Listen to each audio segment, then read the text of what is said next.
Yo, yo, yo, CPA Strength here, back with another video. This is going to be the 10 crack commandments, second video, the second crack commandment. So if you haven't listened to the first one, go ahead back to that one. Anyways, yeah, this is a one take Timmy kind of thing. So let me just give you this spiel. I'm just trying to show you definitely how the correlation between, in them streets, selling crack, the Biggie 10 crack commandments. That'll definitely keep you alive in the crack game or in the business world. And if you're in the streets selling crack, you try to start a little legal side business. You never know, because like the internet. I mean, you're on the internet listening to this right now, so just go on the internet and start selling something. Hyperlinks, affiliate links. I mean, there's just like 8 million ways to make money on the internet, and it's all legal. I think it's so much easier than running in them streets. But anyways, let's get to the second crack commandment, and I hope you like this video. Please like this video if you do like it, if it provides some value, if you find it interesting, if you think I'm clever, if you think I'm an idiot, dislike it. Leave a comment below. Anyways, here we go. Number 2, never let them know your next move. Don't you know bad boys move in silence and violence? Take it from your highness. I done squeeze mad clips at these cats for they bricks and chips. Never let them know your next move. I mean, you do not want to let anybody know what your next move is, okay? That's what Biggie's saying. You're selling this cracker here. Now, I'm going to do these a little different. That's what I'm just going to go through what Biggie says, take it from his point of view, then I'm going to try to extrapolate that and correlate that and show the parallels to the business world. So, Biggie says, never let them know your next move. That's rule number 2. What was rule number 1? I'm testing you guys. Rule number 1 was never let them know how much money you have. Never let them know how much dough you have. So this one's never let them know your next move. Of course, let's look into the never. It's not sometimes or a couple times. It's just never. You never let them know your next move. And let's see here for the caveats. Why, Biggie? What's the caveat here? Why shouldn't I? Number 2, never let them know your next move. Don't you know bad boys move in silence and violence? Take it from your highness. I done squeeze mad clips at these cats for they bricks and chips. Right? Don't you know bad boys move in silence and violence? So that was the label that Biggie was on, by Sean Puffy Combs owned a Bad Boy. So that was his record label. So that was his crew. So he's kind of saying, his crew moves in silence, but they're the bad boys. They move quietly and violently. Really, I just thought of this one as I was looking at this, and you don't want to give anybody leverage. Like, if you tell somebody what you're thinking or your next move, they could possibly, you don't know their intentions, and I always think everyone's intention is evil or malice towards me, so I don't want to give anybody any leverage. Number 2, never let them know your next move. Don't you know bad boys move in silence and violence? Take it from your highness. I done squeeze mad clips at these cats for they bricks and chips. And this is, in my opinion, this is one of the reasons why Biggie's so awesome. He's take it from your highness. So in my mind, he's saying this song is the 10 crack commandments. I'm pretty sure it's a play on the 10 commandments by God. So he's saying take it from your highness, from him himself. He's the god of crack dealing. He's the god of the street life. And something I'm thinking, well, he got gunned down, in his car at age 27. But he'll live on forever. So I don't know. Is he the highness of God crack? I don't know. Something for you to think about. But let's go to this next little part. Why you move in silence and violence. Why, Biggie? Why are we going to take it from you? Okay? Why won't we let them know the next move, and why are we going to take this from you? Number 2, Never let them know your next move. Don't you know bad boys move in silence and violence? Take it from your highness. I done squeeze mad clips at these cats for they bricks and chips. Alright, I don't know how much more realer it gets. But anyways, yeah, he says, I done squeeze mad clips at these cats. So he has shot a gun at his foes. So, yeah, he knew where they were at, so he shot at them. But you're like, why would you shoot? Why would you shoot at him? Why, Biggie? Just because you know, like, why do you shoot at him? Why?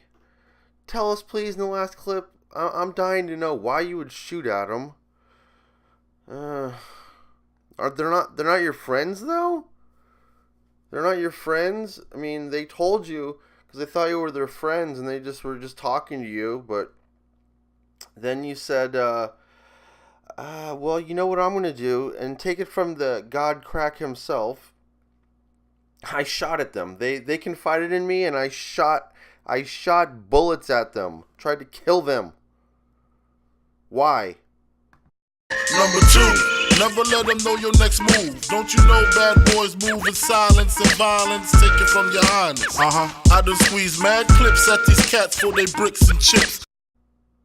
Yeah, for the bricks and chips. Bricks are kilograms of cocaine, and chips are money. Get your chippers up. You know I'm Mr. Chipper, so I'm Mr. Money.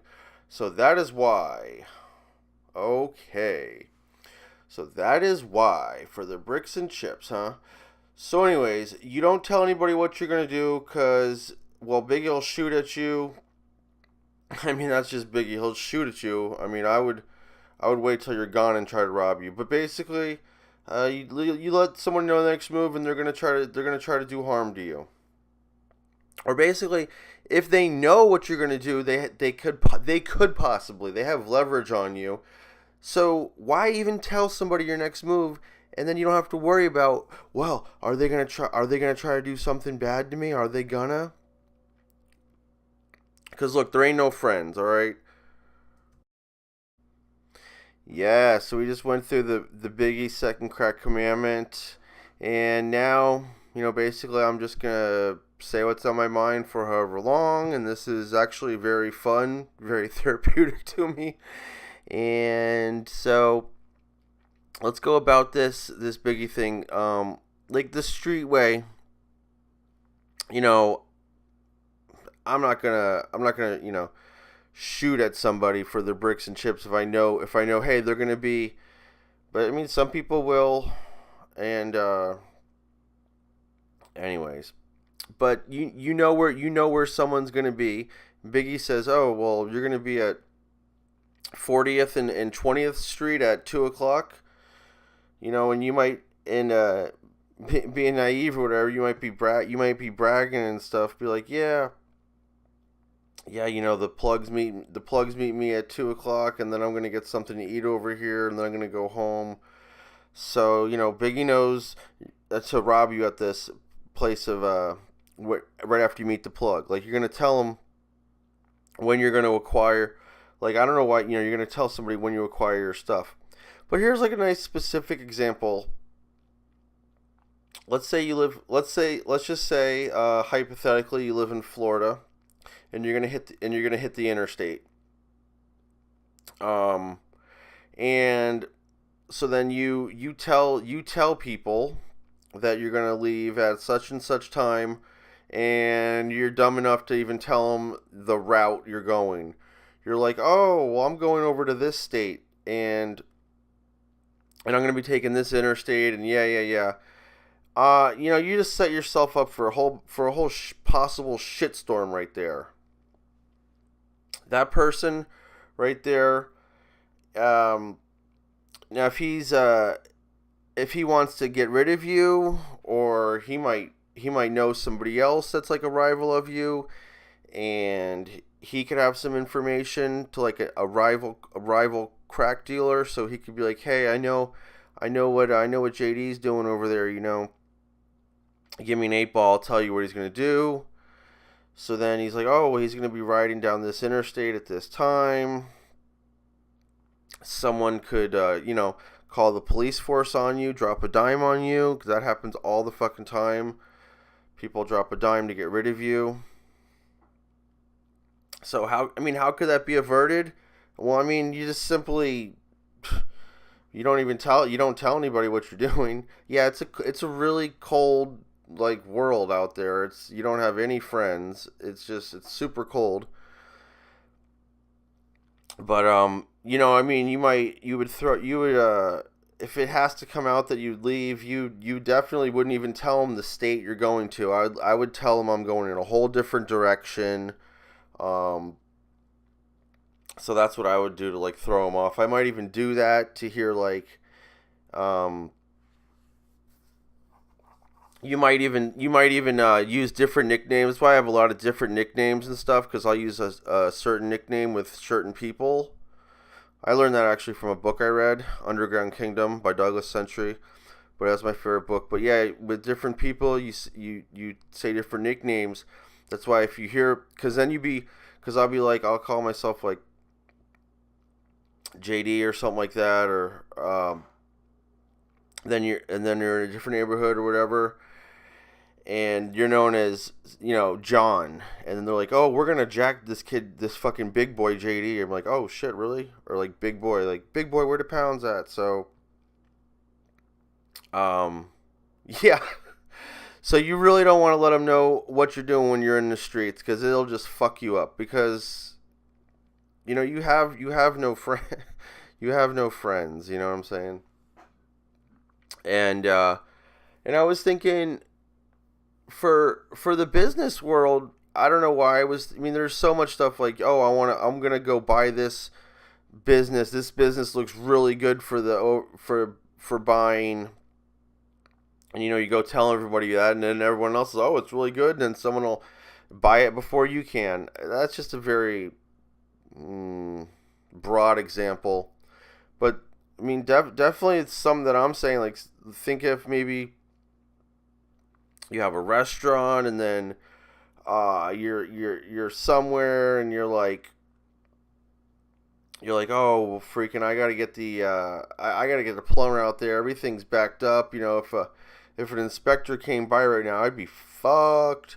And you're like, oh, really? Oh, okay.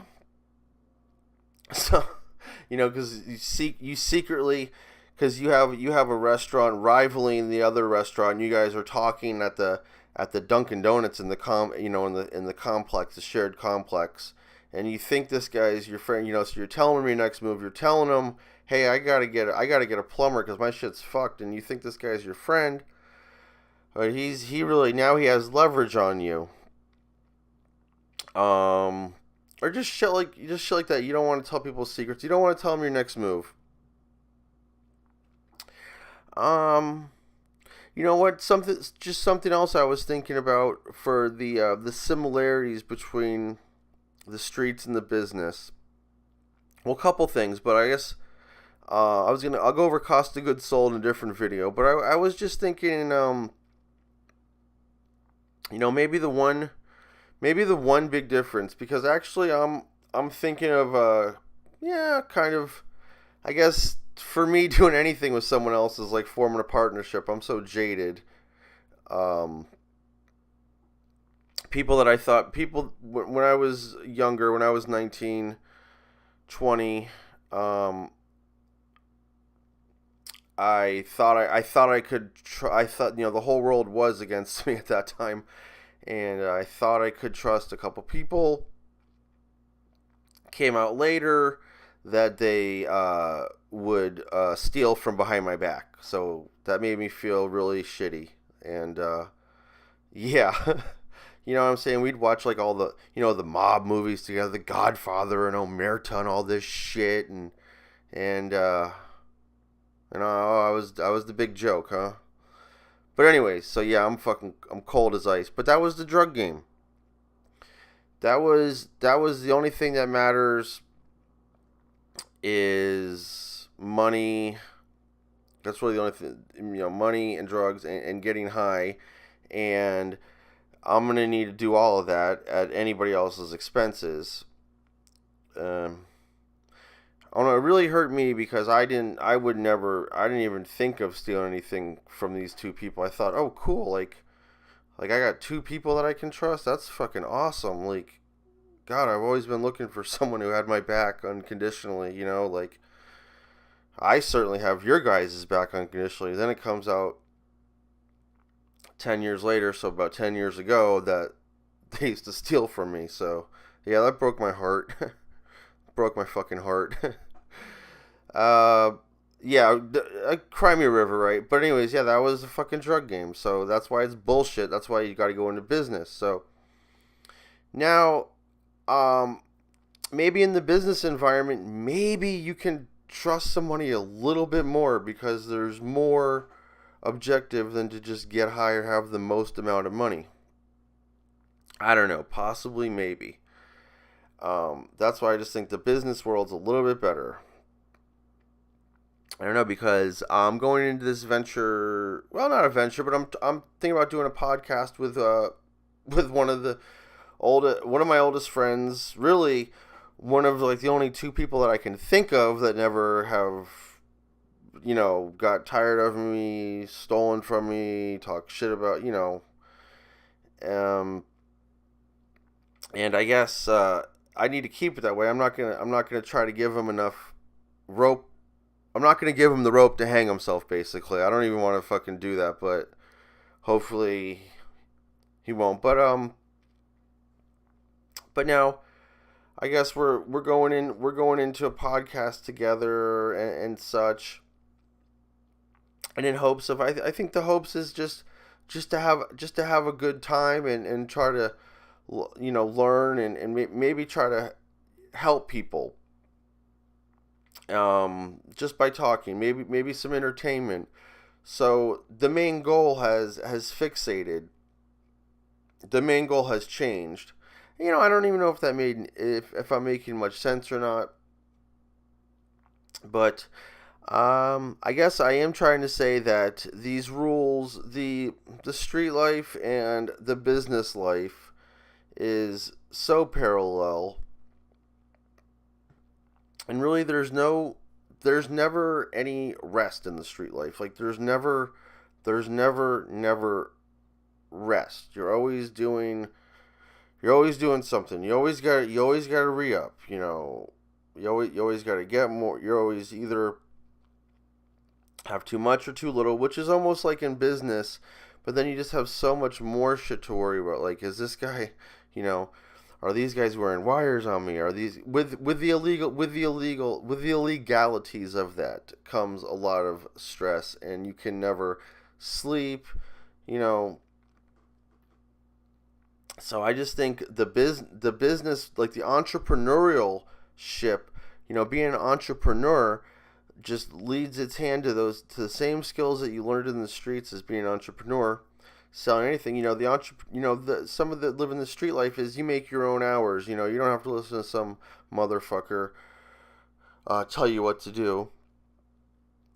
Because that's what would always happen to me. I'd start up. I'd wanna kind of change, and then I didn't really have any skills. I worked a 9 to 5. See, I just worked a 9 to 5, and then I had the boss on my ass, and I was missing. You know, I figured I was missing calls for the street life while I was at work, so I'd always quit the job. But see, I wasn't an entrepreneur. I was just always working for somebody. I didn't understand that I was so ingrained to be an entrepreneur on the streets, running a business and entrepreneurship, having a small business there, that it correlated pretty much exactly over to being an entrepreneur in the business world with something legal. And anyways, we're going almost on 20 minutes. This is such a long video, but I guess I got the second commandment out first, then I talked for a while. Anyways, next Sunday, 10 a.m., we're going to have the third crack commandment, which I'm super excited. I'm super excited about the third one. Of course, I was like, oh, this is going to be maybe my favorite one.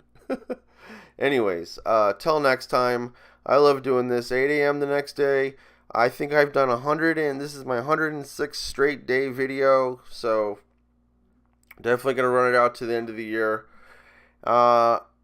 Anyways, deuces, y'all.